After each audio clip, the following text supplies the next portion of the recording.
పరిశుద్ధ బైబిల్ గ్రంథము నుండి పరమగీత గ్రంథం 4వ అధ్యాయము 11వ వచనాన్ని నేను చదువుతున్నాను.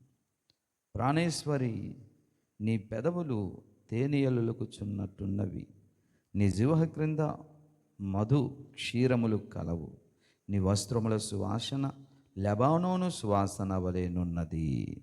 ప్రార్థన చేద్దాం. ప్రేమ కలిగిన మహాపరిషుద్ధ తండ్రి, ఆశ్చర్యకరుడా, నిత్యుడా, పూజ్యుడా, వేవేల దేవదూతల చేత కెరూబుల చేత ఇప్పుడు ఎల్లప్పుడూ యుగ యుగాలు సదాకాలము పరిశుద్ధుడు పరిశుద్ధుడని పొగడబడుచున్న మా ప్రియా పరలోకపు తండ్రి, ఆకాశము నీ సింహాసనం, భూమి నీ పాదపీఠమయ్యుండి మమ్మల్ని మీరు ప్రేమించి మా మధ్యకు మా యుద్ధకు వచ్చారు, మమ్మల్ని విమోచించారు, రక్షించారు. పరిశుద్ధాత్మదేవుడా, నిన్ను గూర్చి ఎన్ని పాటలు పాడినా, ఎంత ఆరాధన చేసినా నీ రుణము తీర్చలేము. మా హృదయానికి కూడా ఇంకా నీవే కావాలి అనిపిస్తుంది నాయన. ఇదిగో పరమగీత గ్రంథములో చదివిన ఆ లేఖన భాగం నుండి కొన్ని విషయాలు మీరు మాతో మాట్లాడి మా ఆత్మీయతను బలపరిచి మీరే మహిమ ఘనత ప్రభావాలు పొందుకోమని సర్వశక్తిగల దేవుడు యేసు నామమున ప్రార్థిస్తున్నాము తండ్రి, ఆమేన్. దేవునికి స్తోత్రం. ప్రియులారా, ప్రాణేశ్వరి అంటే లోగడ నేను ఆ విషయాన్ని చెప్పడం జరిగింది. ఈశ్వరి అంటే రాణి, నా ప్రాణానికి రాణివి నీవే. అంటే మన ప్రాణప్రియుడైన యేసయ్య సంఘాన్ని ఎంత ప్రేమించాడంటే ప్రాణము కూడా మన కొరకు అర్పించేశాడన్నమాట. హల్లెలూయా.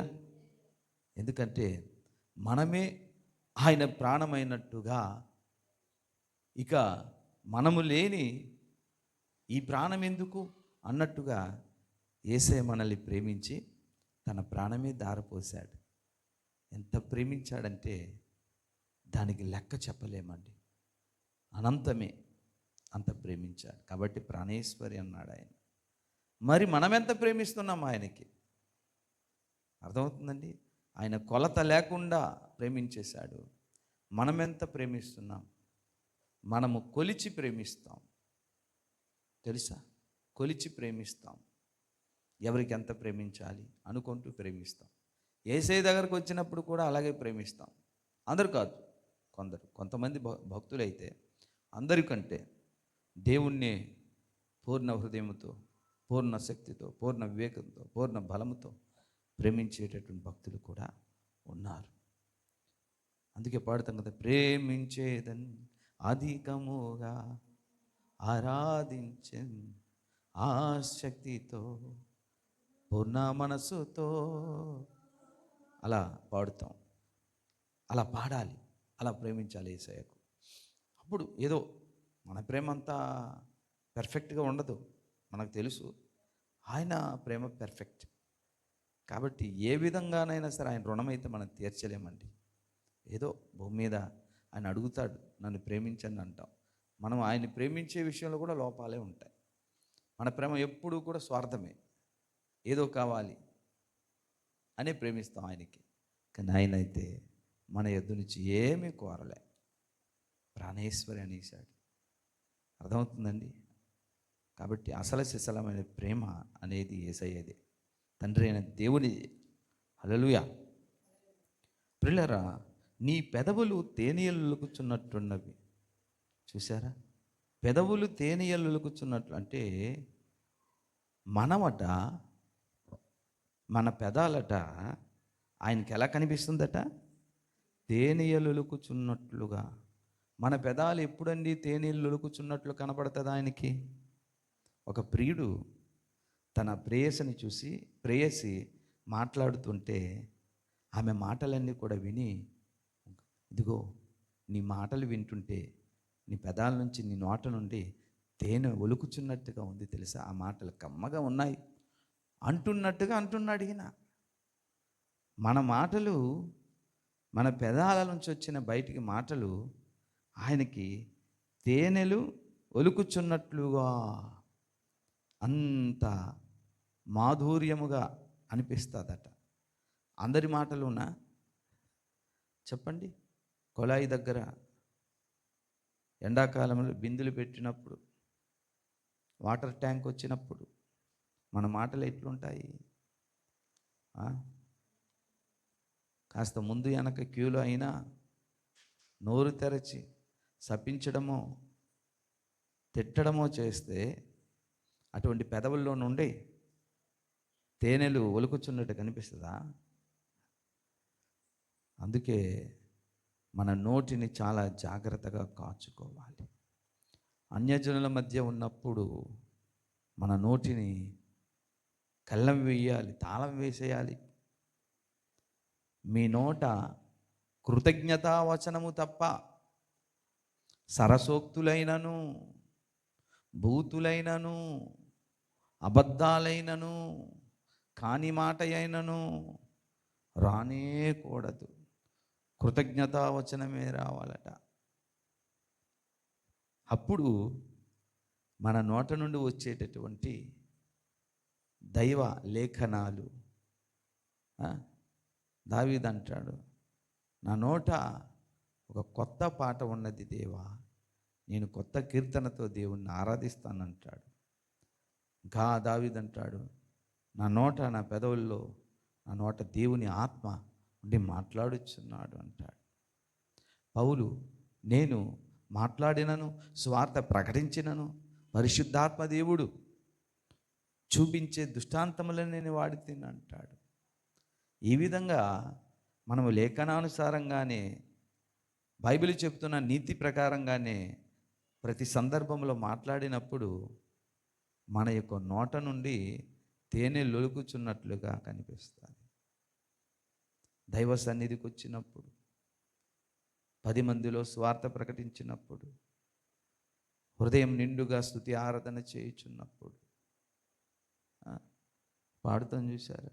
నాదు యేసుని ప్రేమ మధురతి మధురమే కాదా, నన్ను మార్చిన ప్రేమ మరపురానిది కాదా. ఎంత మధురంగా పాడుకుంటాను తెలుసా ఆ పాట. నాకు చాలా ఇష్టం ఇది. ఎంతో సుందరుడమ్మ తాను. ఆయన సౌందర్యాన్ని చూస్తూ, ఆ వర్ణనలో దాగి ఉన్నటువంటి ఆయన సౌందర్యాన్ని చూస్తూ నా హృదయం ఆనందముతో నిండి పెదవుల నుండి ఆ పాట వస్తున్నప్పుడు దేవునికి నా నోరు, నా పెదవులు ఎలా కనిపిస్తుందంటే, నువ్వు మాట్లాడుతుంటే, నువ్వు చెబుతుంటే, నువ్వు పాడుతుంటే, నువ్వు ఆరాధన చేయుచుంటే నీ పెదవుల నుండి తేనెయలు ఒలుకుచున్నట్టుగా ఉన్నవి బిడ్డ. అలా ఉండాలి. ఇదే నోటి ద్వారా దేవుని స్తుతించి, అదే నోటి ద్వారా పచ్చి అబద్ధాలాడి, బూతులాడి, శపించి, ఇచ్చకపు మాటలన్నీ చెప్తే ఇక మన నోరు తేనెలు ఒలకవండి. కంపు, అసహ్యం, ఇవన్నీ కూడా ఇంకా దాన్ని వర్ణించేది ఉంది. ఆయన ఆశించుకుని వెళ్ళిపోతాడు ఆయన. అందుకే ప్రతి బిడ్డలారా, మన నోట నుండా దేవుని స్తుతి ఆరాధన, కృతజ్ఞత వచ్చిన ప్రైజ్ ద లార్డ్ అండి. దేవుని కృప, దేవుని దయ, దేవుని కనికరం అండి. ఇలా బ్రతికామంటే అంటూ పాట పాడుతూ, వాక్యాలు ధ్యానిస్తూ, ప్రతి సందర్భంలో దేవుడు ఇలా చేశాడు, ఇలా చేశాడు, అలా చేయమన్నాడు, ఎప్పుడూ కూడా అలా మాట్లాడుతుంటే మన పెదాలలో నుండి తేనెలొలుకుచున్నట్లుగా ఆయనకు కనబడుతుంది. ఏదో ఆదివారం, శుక్రవారం వచ్చి 4 మొక్కలు వినేసి వెళ్ళిపోయాం, తర్వాత లోకంలో పడిపోయి ఇక ఆలు ఊసులు, ఈలు ఊసులు కోరుండి మరీ డబ్బులు ఇచ్చి కొనుక్కొని కొన్ని సినిమా స్టోరీలు వేరే భాషల్లోని తీసుకొచ్చి తెలుగులోనికి అనువదిస్తారు, దానికి కొన్ని కొనుక్కుంటారు. అలాగా ఊర్లో ఉన్న విషయాలను వీళ్ళు కొనుక్కొని ప్రార్థనలో మాట్లాడతారు. అర్థమైందండి? చర్చిలో మాట్లాడుకుంటారు పక్కపక్కనే. కనుక ఎవరి నోట తేనెలు ఒలుకుచున్నట్లుగా కనబడుతుంది అంటే ఆయనను గూర్చి పాడినప్పుడు, స్తుతించినప్పుడు, ప్రతి విషయంలో కృతజ్ఞత కలిగి నోరు దేవునికి ఆరాధన చేస్తున్నప్పుడు ప్రిలారా చాలా సంతోషం. మేము మాట్లాడుతుంటాము పాస్టర్ గారులు మేము. ప్రతి సందర్భంలో నేను దేవుడి వాక్యాన్ని తీసుకొచ్చి పక్కన పెడుతుంటాను.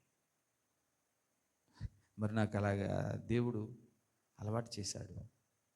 అప్పుడు ఏంటంటే తిన్నప్పుడు దేవుడి వాక్యమేనా, పరిగెట్టినప్పుడు దేవుడి వాక్యమేనా, అవునండి ఇలా వచ్చేస్తుంది అంటారు. అది ఎప్పుడు దేవుడి వాక్యమేనా, అవునండి దేవుడి వాక్య ప్రకారంగా ఇప్పుడు జరిగిన సందర్భాలు కూడా ఉంటాయి, అవి వచ్చేస్తుంటాను మైండ్లోకి, అది చెప్తుంటాను అన్నాను నేను. ఆహా అలాగా అంటారు అంతే. కనుక పిల్లారా, మన నోట కృతజ్ఞత ఉన్నప్పుడు, ఆరాధన ఉన్నప్పుడు, కృతజ్ఞత మాటలు ఉన్నప్పుడు మనసులో ప్రైజ్ లార్డ్ బ్రదర్, మరి దేవుడు కృపను బట్టి ప్రయాణం చేసి వచ్చాను, దేవుడు నిజంగా ప్రార్థన చేసుకునే అవకాశం ఇచ్చాడు, మంచి పాట పాడాను, ఇవన్నీ ఎప్పుడు దేవుని కోసమే మాట్లాడుకుంటుంటాం. ఉల్లిపాయలు తరుగుతూ, పొయ్యి మీద ఎసరు పెడుతూ పాట పాడుకోలేమా? అర్థమైందా? బస్సులో విన్న డ్రైవింగ్ చేసి నేను వాక్యం ధ్యానిస్తుంటాను, మాట్లాడుతుంటాను. సెల్ ఫోను అవసరం బట్టి చూసిన మైండ్ మొత్తం వాక్యం మీద వెళ్తుంటుంది. అలాగా మనల్ని దేవుడు చెక్కుతాడు. మనం అడగాలి, మనం ఇష్టపడాలి. వారి పెదవులు ఎలా కనబడుతుంది అంటే అప్పుడు తేనెయలు ఒలుకుచున్నట్టు కనబడుతుంది. తర్వాత నీ జీవ క్రింద మధుర క్షీరములు కలవు. మధుర క్షీరములు, మధు అంటే తేనె, మధు అంటే తేనె, క్షీరం అంటే పాలు.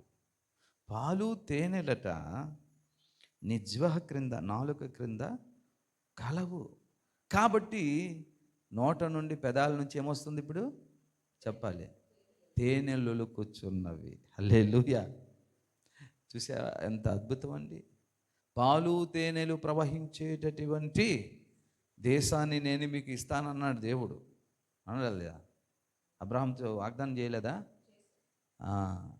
ఆ కనాను భూమిని అబ్రహాము సంతానము స్వతంత్రించుకున్నారు. అది ఇప్పుడు మనం చెప్పుకుంటున్న పాలస్తీనా, ఇజ్రాయిలు దేశము. మరి దేవుడు అబ్రహాము చేసిన వాగ్దానం మనకు లేదా? ఉంది. కనాను భూమి దేవుడు వాగ్దానం చేసిన భూమి, అందులో పాలు తేనెలు ప్రవహిస్తుంది. ఆ పాలు తేనెలు ప్రవహిస్తున్న ఆ పాలు తేనె మనం తినాలి, మన నోట మన నాలుక క్రింద ఉండాలి. అదేనండి దేవుడు వాగ్దానం చేసినటువంటి భూమి అంటే దేవుని యొక్క బైబిల్ గ్రంథమే. హల్లెలూయా. వాగ్దాన భూమిని దేవుడు అబ్రహాముకు ప్రామిస్ చేసి ఇచ్చాడు. దేవుడు మనకు ఆదికాండం నుంచి ప్రకటన వరకు వాగ్దానం చేశాడు. నాన్న, నువ్వు ఏ వాక్యాన్ని చూసి అది నాది అని స్వతంత్రించుకుంటావో అది నీ నెత్తి మీదకి ఆశీర్వాదంగా వస్తుంది. హల్లెలూయా. అర్థమైందండి? అత్యధికములనైన వాగ్దానములు దేవుడిచ్చాడు. ఎలా? వాక్యము ద్వారా. ఆ వాక్యము మన నోట ఉండాలి. ప్రభువా ఇలా చేస్తానన్నావు కదా, అబ్రాహాముకి ఇచ్చావుగా, నాకు ఇస్తావు కదా, ప్రార్థన చేస్తే వింటానన్నావు కదా, నడిపిస్తానన్నావు కదా, భయపడుతుంటే ధైర్యం ఇస్తున్నావు కదా. ప్రతి వాగ్దానం ఆత్మ సంబంధమైన వాగ్దానం, ఈ భూమి మీద జీవనం కొనసాగడానికి కావలసిన వాగ్దానం అన్నీ బైబిల్లో ఉన్నాయి. అవన్నీ మనకు ఎలా దొరుకుతాయి?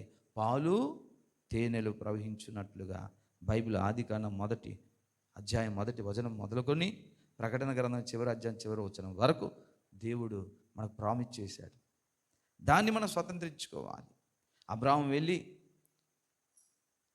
ఆ యొక్క కనాను దేశాన్ని ఈ చివరి మొదలుకొని ఆ చివరి వరకు నడిచి తను అడుగుపెట్టిన ప్రతి స్థలము అబ్రహాముకు దేవుడు స్వాధీనం చేసినట్లుగా ఆదికాండం మొదలు ప్రకటన గ్రంథం వరకు ఏం చేయాలి? నువ్వు సంచరించాలి, వాక్యాలు చదవాలి. అర్థమైందండి? Read the Bible, listen the Bible. చాలామంది మరి మరలా దాన్ని చదువుతున్నారు. నేను చాలా సంతోషించాను. నాకు కావాల్సింది అదే, దేవుడు కోరుకునేది అదే. Read the Bible, listen the Bible. మరి పాస్టర్ ఇమ్మానుయేల్ గారి చర్చిలో స్టార్ట్ చేశారు విశ్వాసులు. ప్రతి శనివారమో ఎప్పుడో అయన్పేటలో కూడా వాళ్ళు శనివారం నైట్ ఇప్పుడు read the Bible is in the Bible బాలపాస్టర్ గారు ఇలా కొంతమంది. తర్వాత ఈరోజు పిల్లా సామ్యుల్ గారు పెట్టారు read the Bible is in the Bible start చేస్తున్నామని. చాలా సంతోషం కదా. హల్లెలూయా. ఎందుకు ఈ మాటలు చెప్తున్నానంటే, దేవుడు మనకు వాగ్దానం చేసినటువంటి భూమి అంటే ఆదికాండం మొదలు ప్రకటన గ్రంథం వరకు మనం చదివి సంచరించాలి. అక్కడే దొరుకుతుంది. మనకేం దొరుకుద్ది? పాలు తేనెలు. అవి ఎక్కడ ఉంటుంది? మన హృదయంలో, మన జిహ్వ క్రింద ఉంటే అప్పుడు హృదయం నిండి ఉన్న దానిని బట్టి నోరు చెప్పండి మాట్లాడు. అవునా? హృదయము పాలుతో తేనెతో నిండి ఉందనుకో, నాలుక క్రింద అంటే హృదయములో ఉన్నదాన్ని నాలుక నుంచి పెదాల నుంచి బయటకు వస్తుంది. అందుకే మనము ఆయనను గూర్చి, ఆయన మనకు రాసిపెట్టిన ప్రతి లేఖనము చదివి చదివి చదివి తినేయాలి, కడుపు నింపుకోవాలి. ఈ వాక్యము జుంటె తేనె ధారల కంటే మధురముగా ఉందంటాడు దావీదు. కురువైన మెదడు దొరికినట్టుగా నాకు ఉందంటాడు. పాలల్లాగా అది నేను త్రాగుతున్నాను అంటాడు. పాలను అపేక్షించినట్టుగా మీరు దాన్ని అపేక్షించాలంటాడు పేతురు.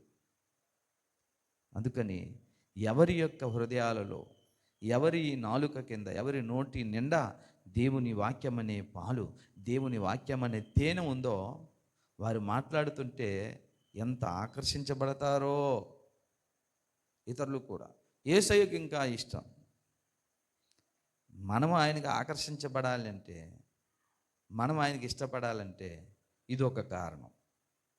కాబట్టి నీ జిహ్వ క్రింద మధుర క్షీరములు కలవు, తేనె మరియు పాలు. అంటే ఎంత మధురమైనదో, ఎంత మధురమైనదో, ఎంత ప్రియమైనదో. ప్రియమైనది, మధురమైనది రెండూ కనిపిస్తుందట. దేవునికి స్తోత్రం. హల్లెలూయా. అందుకే ప్రియులారా, మేము అనుకున్న మాతో ఉన్న వాళ్ళందరము మనం చనిపోయేంత వరకు ఏం చేయాలి? Red the Bible is in the Bible చదువుతూ ఉండాలి. వారు ధన్యులు అవుతారు. కాబట్టి యవనస్తులైనటువంటి వారు ఈ పని మీరు చేయకపోతే ఇంకేం చేస్తారయ్యా? ఒక్కసారైనా బైబిల్ చదవాలి కదా, చేపట్టాలి కదా. మాటలు కావు, క్రియారూపంలో జరిగించాలి కార్యాలు. అర్థమైందా? అందరితో కలిసి 2 సార్లు బైబిల్ పూర్తి చేయడానికి దేవుడు కృపనిచ్చాడు. 3వసారి కూడా ఆరంభించేశాం. మరి మీరు ఎన్నిసార్లు చదువుతారు? దేవుడు చేసినటువంటి వాగ్దాన భూమి అనే ఈ యొక్క బైబిల్లో ప్రతి లేఖనము నీకు స్వతంత్రించుకోవాలి. నువ్వు చేయాలంటే చదవాలిగా, ఆ భాగానికి వెళ్ళాలిగా, అక్కడ అడుగు పెట్టాలిగా. ఆత్మీయంగా విశ్వాసంతో అడుగు పెట్టాలి. విశ్వాసమే కాళ్ళు, విశ్వాసమే చేతులు, విశ్వాసమే కళ్ళు, విశ్వాసమే నోరు. చెప్పాను కదా, విశ్వాసమనే కర్మేంద్రియాలు, విశ్వాసమనే జ్ఞానేంద్రియాలతో ఇదంతా సంచరించాలి. అప్పుడు అందులో మనకు దేవుడు చేసినటువంటి వాగ్దానాలన్నీ స్వతంత్రించుకున్నప్పుడు మనకేం దొరుకుద్ది? పాలు తేనెలు దొరుకుతుంది. అప్పుడు మనం నింపబడినప్పుడు మనం మాట్లాడుతుంటే ఆయనకి ఇష్టమే, ఇతరులకు కూడా ఇష్టమే. రాత్రి గజప్తనారం వెళ్తున్నాం. మా ఇజ్రా శాస్త్రి, నేను, స్టీవెన్. రూబేన్కు ఒంట్లో బాగోలేక రాలేదు. ఇస్సా గారు వ్యాపారంలో ఉండిపోయారు. సరే వెళ్తున్నప్పుడు, అన్నా మీరు మాట్లాడుతుంటే వచ్చిన ప్రతి ప్రశ్నకు, ప్రతి డౌట్కి మీరు సమాధానం చెప్తారన్నయ్య, నిజంగా అని ఇజ్రా శాస్త్రి అన్నాడు. మరి నాకైతే తెలీదు. అది అలా చాలామంది అన్నారు. అంటే మన పెదవుల నుండి వస్తున్నటువంటి తేనె వంటి ఆ మధుర క్షీర వాక్యము అవతలోళ్ళకి ఎలా అనిపిస్తుందండి? మధురముగాను, తర్వాత అద్భుతంగాను, గొప్పదిగాను, ప్రియమైనదిగా కనబడుతుంది. అది మనకు తెలియదు, మన గొప్ప కాదు. ఆ జిహ్వ క్రింద ఉన్నటువంటి మధు క్షీరముల యొక్క ప్రభావం. హల్లెలూయా, హల్లెలూయా. అందుకని ఏమంటుందని లేఖనము, నీ జీవ క్రింద మధుక్షీరములు కలవు. గమనించండి మళ్ళీ, నీ వస్త్రముల సువాసన లెబానోను సువాసన వలె నున్నది. కానీ అంతకుముందు 10వ వచనములు అన్నారు, నీవు పూసుకుని పరిమళ తైలము వాసన సకల గంధవర్ణముల కన్నా సంతోషకరం అన్నాడు. మరి అదే సువాసన విషయంలో ఏమంటున్నాడు ఇక్కడ? లెబానోను సువాసన వలె ఉన్నది అంటే దాని అర్థం ఏంటంటే, ఏదో ఒకరోజు నీ యొక్క ఒంటికి పూసుకోవడం కాదు సువాసన. అర్థమైందండి? సత్క్రియలు కొంతమంది ఏం చేస్తారు? క్రిస్మస్ రోజులు చేస్తారు, మిగతా రోజుల్లో చేయరు. 40 రోజుల్లో చేస్తారు, మిగతా రోజుల్లో చేయరు. ఈ సంవత్సరం అంతా వదిలేస్తారు. ఏమో అప్పుడు వచ్చిన సువాసన మళ్ళీ సంవత్సరం వరకు ఎందుకు రాలేదు? అప్పుడు ఏదో సందర్భం కాబట్టి దానము ధర్మం చేసాము, స్వార్థ ప్రకటించాం, స్టార్ పెట్టాం, అందరికి పిలిచి భోజనాలు పెట్టాం. అక్కడికే పరిమితం కాకూడదు. ఈ సువాసన ఎంతవరకు అది బలోపేతం అవ్వాలట? ఏం చెప్తుంది అక్కడ లేఖనం అంటే, లెబానోను సువాసన వలె. లెబానోన్ అంటే కొండ, పర్వతం. లెబానోన్ అనేది ఒక పర్వతం. అంతగా అంత ఎత్తున నీ సువాసన వెదజల్లాలి. నీ సువాసన ఊరంతా తెలుసుకోవాలి, లోకమంతా తెలుసుకోవాలి, నువ్వు ఉన్న గ్రామం అంతా తెలుసుకోవాలి. 4 గోడల మధ్య దానం చేస్తే చాలు.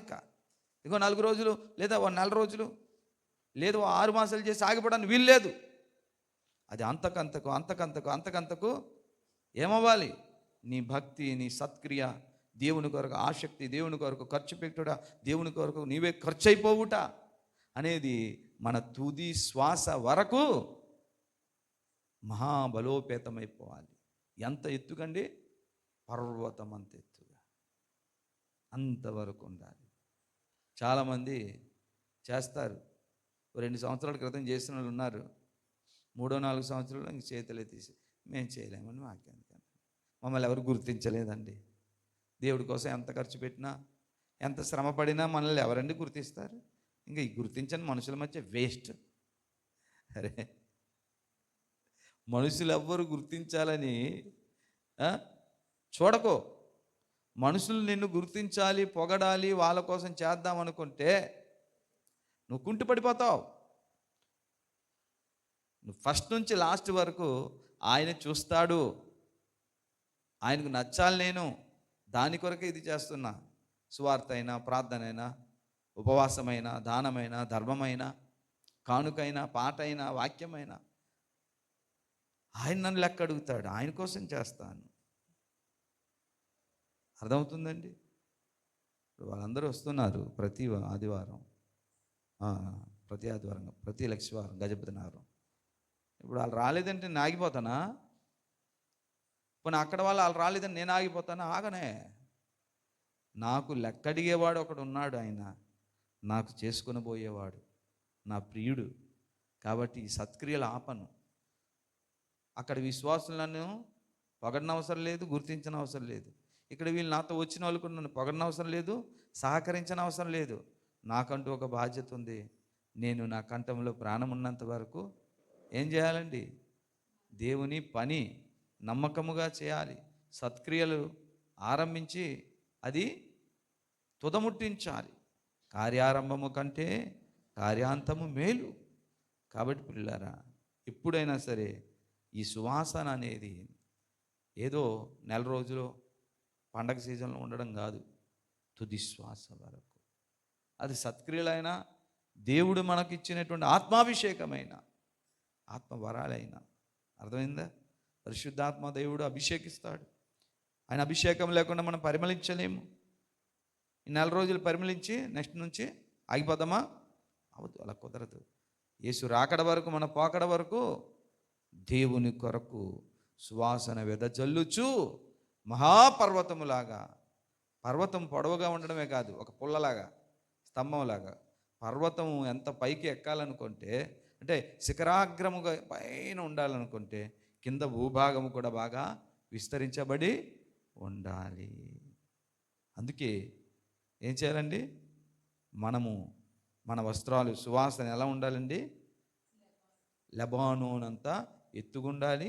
అది విస్తరించినటువంటి విధానంలో మన చుట్టూ ఉన్నవారు కూడా దేవుడు మనకు అప్పగించినటువంటి పని అంతటిని, ప్రాంతాలన్నిటినీ, సేవ అన్నిటినీ మనం చేస్తూ ఉండాలి.